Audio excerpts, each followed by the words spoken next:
tiempo viviremos?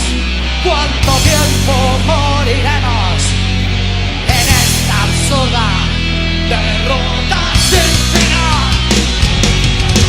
2 semanas, 3 semanas o 40.000 mañanas que brinde la madre de Dios. ¿Cuánto horror habrá que ver?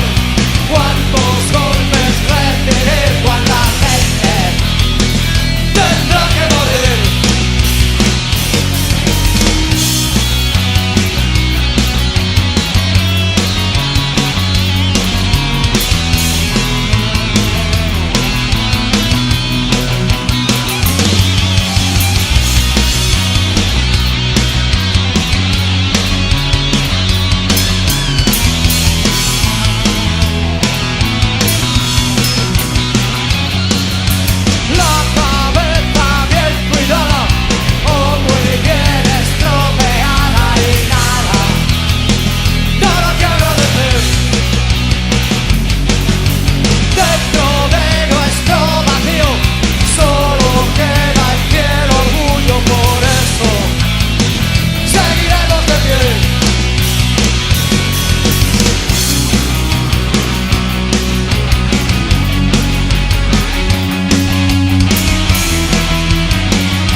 Vive tristemente y van a morir democráticamente.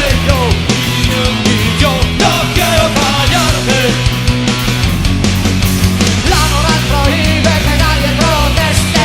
Ellos dicen mierda, nosotros amén, amén, amén, a menudo llueve.